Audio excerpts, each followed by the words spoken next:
Kai Mercer heard the bomb before the fleet flagship left the ground. It was not a dramatic sound. No alarm rang. No red light flashed across the launch deck.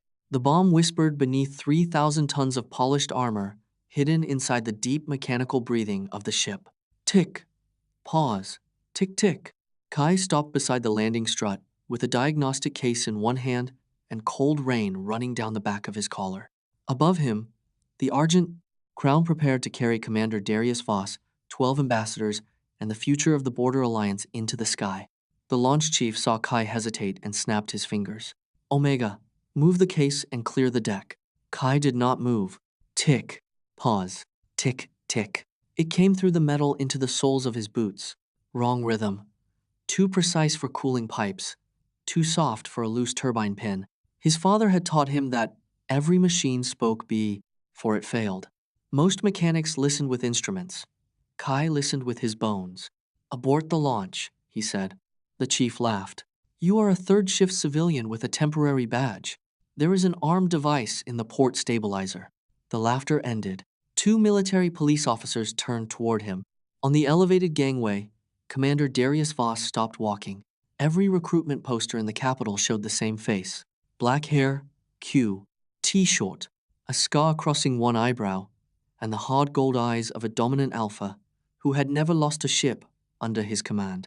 Darius was 34, taller than every officer around him, and famous for trusting procedure more than instinct. Kai had just challenged both. Who authorized that inspection? Darius called down. No one, Kai answered. I heard it. The launch chief muttered, Of course he did. Darius descended the stairs. Rain silvered the shoulders of his uniform.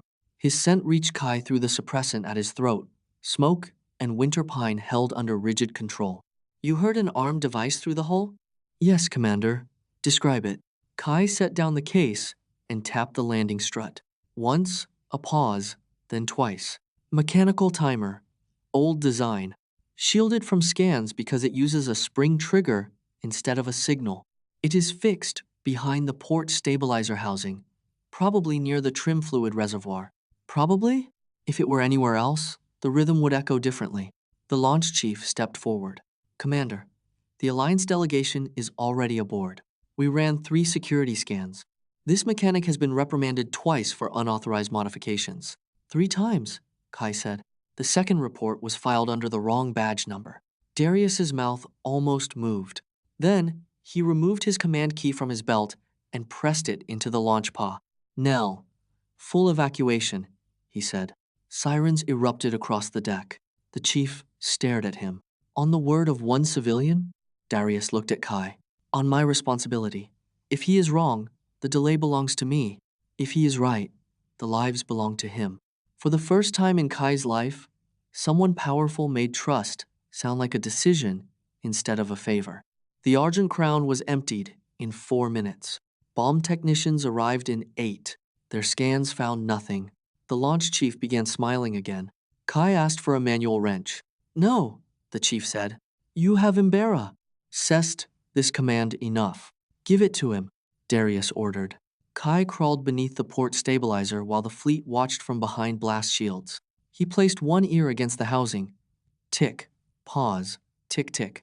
The pattern had accelerated. He removed 6 bolts, then stopped at the 7th. Pressure wire, he called. If I open the plate normally, it triggers.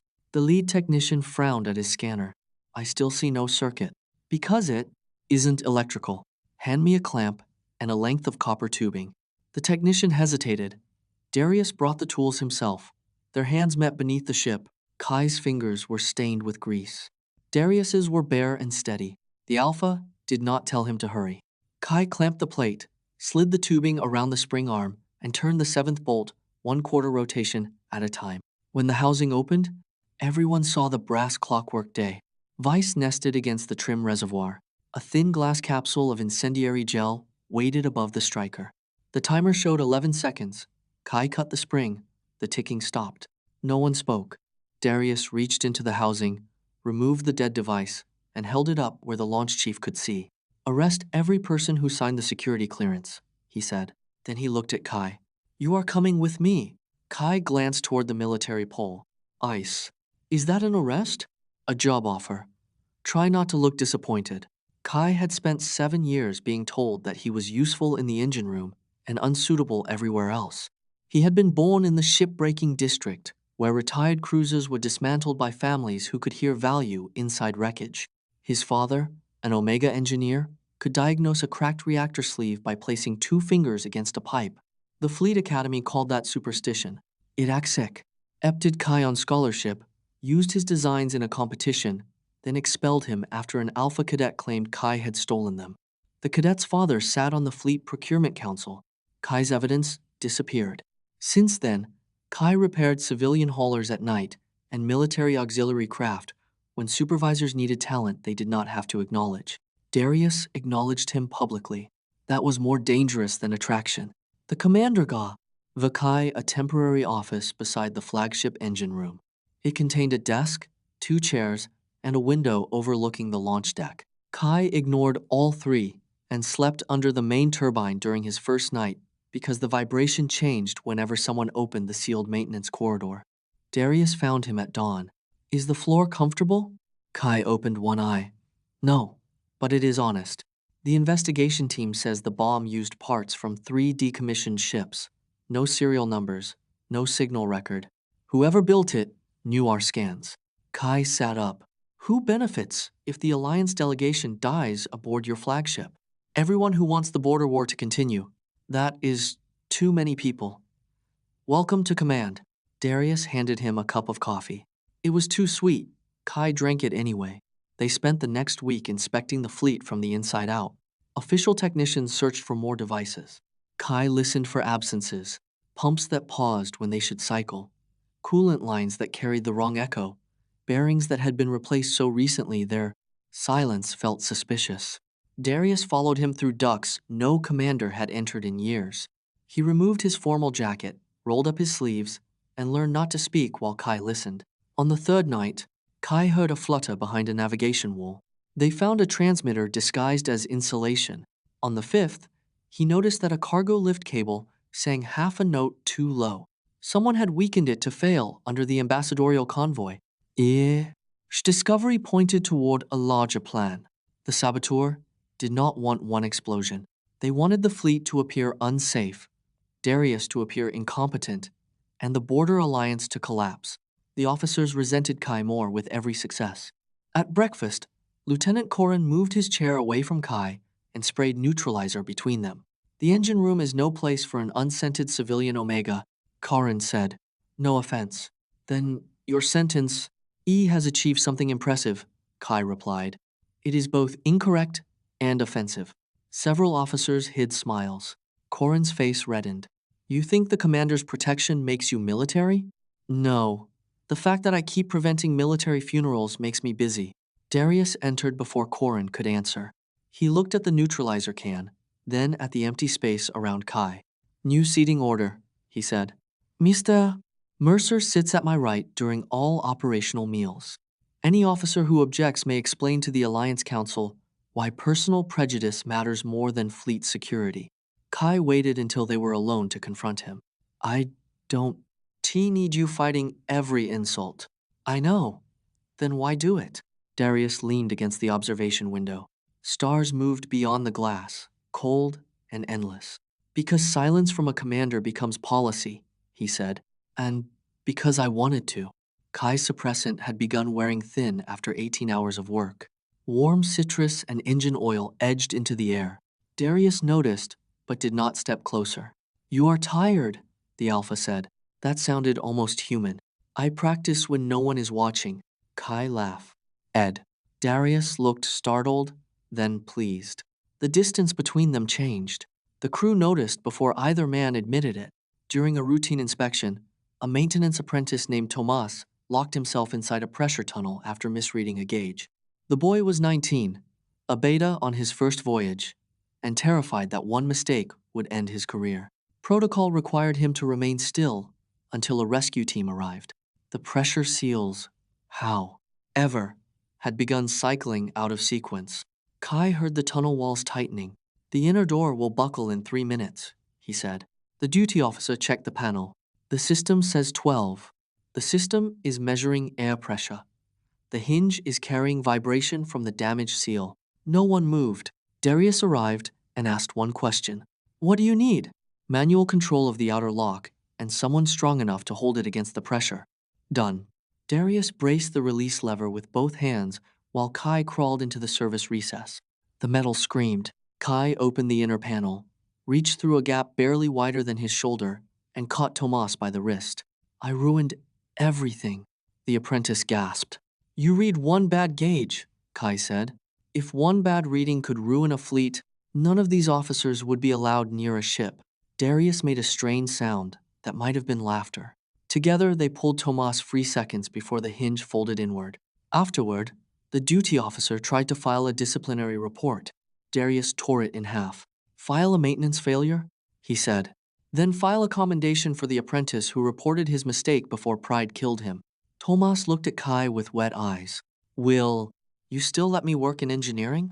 Kai handed him the faulty gauge. Tomorrow morning, you are going to take this apart, find out why it lied, and teach the senior crew what you learn.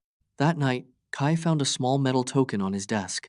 The engineering crew stamped one for every person they trusted with their lives. Tomas had scratched a crooked K into its surface. Darius stood in the doorway. They are choosing you too. Kai closed his hand around the token. That is profess. Shinnily inconvenient. I may have started a trend. It changed again during the engine blackout. The Argent Crown was crossing the high atmosphere. When every light failed, artificial gravity flickered. The main turbine dropped into emergency idle. Kai was inside a maintenance shaft, 3 decks from the control room. He heard the wrong sound immediately, coolant rushing away from the reactor. Seal compartment 7, he shouted into his comm. Static answered. He ran through darkness as the ship tilted. Crew members strapped themselves to bulkheads. Somewhere above, Darius gave orders through the emergency circuit. Kai reached compartment 7 and found the manual coolant valve locked open with a steel wedge. Radiation alarms began to pulse. He could remove the wedge, but the valve wheel required 2 people under full pressure. The hatch opened behind him. Darius entered alone. The bridge needs you, Kai said. The ship needs coolant. They took opposite sides of the wheel. The metal fought them. Kai's gloves tore. Darius's shoulders struck the wall when gravity lurched, but he kept turning. Now, Kai shouted. They forced the valve closed. Coolant returned to the reactor. Lights came on one deck at a time. Then the damaged pipe above them burst. Darius threw himself over Kai. Freezing vapor filled the compartment. The Alpha's body shielded him from flying metal as the emergency door sealed. For 2 minutes, they were trapped in a space barely large enough to breathe.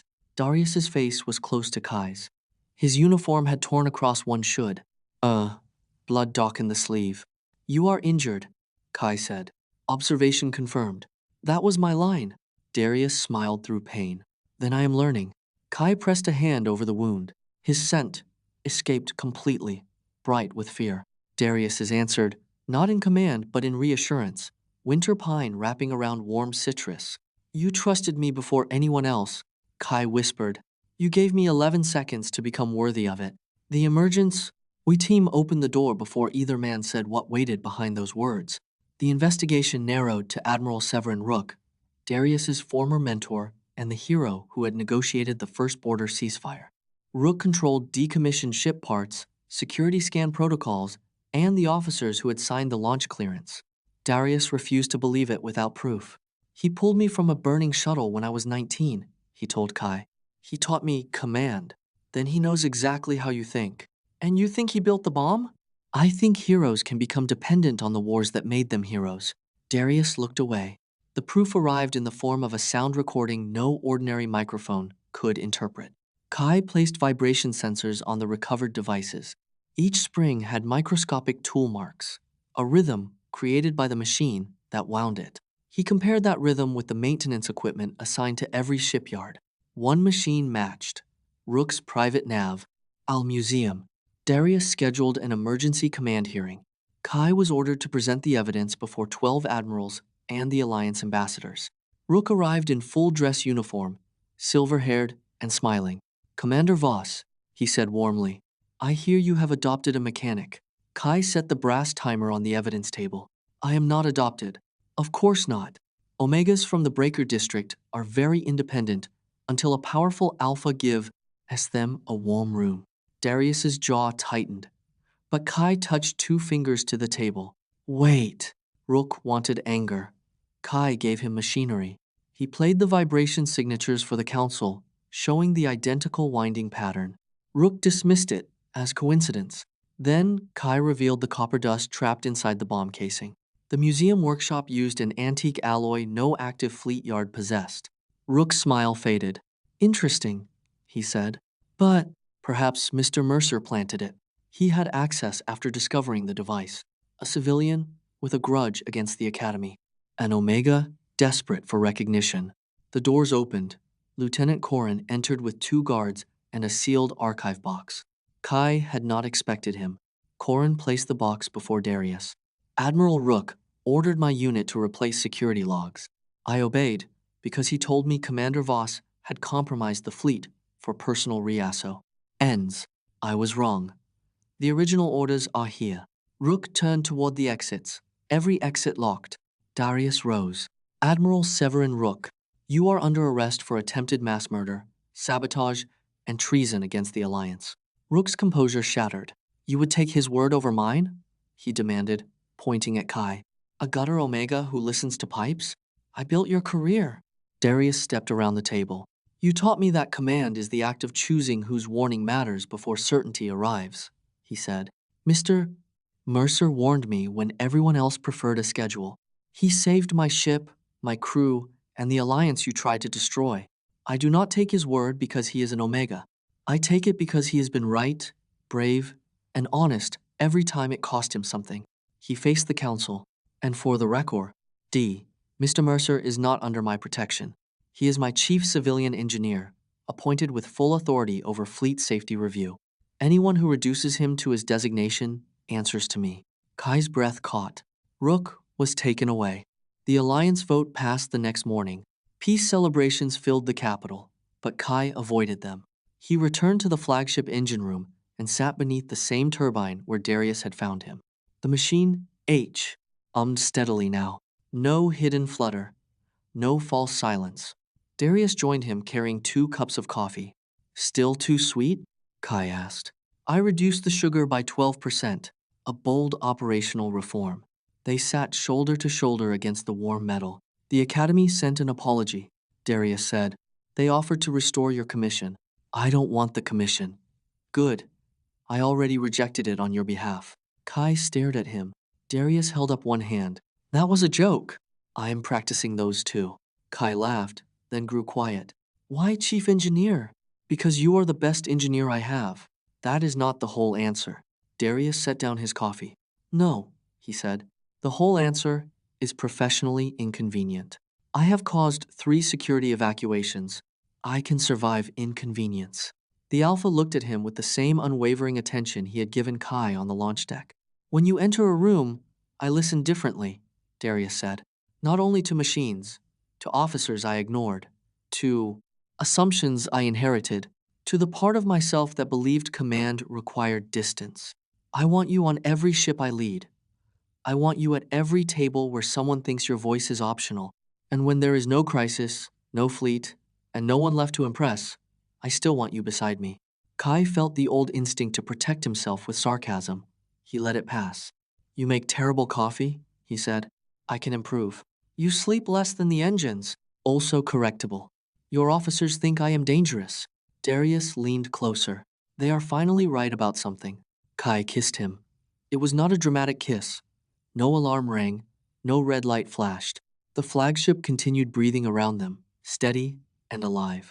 Darius touched Kai's face, as though handling something strong enough to trust and precious enough not to rush.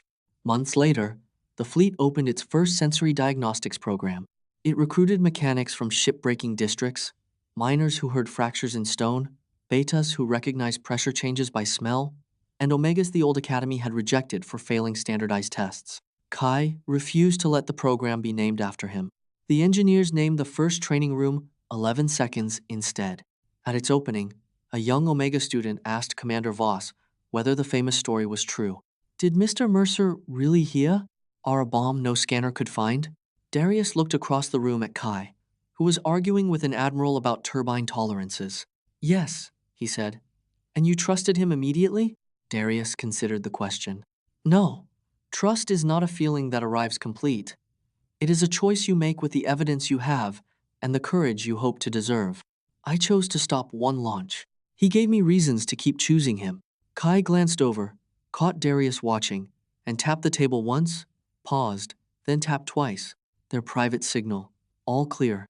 Darius answered with the same rhythm. The fleet moved forward into peace, and, for once, every machine sounded right.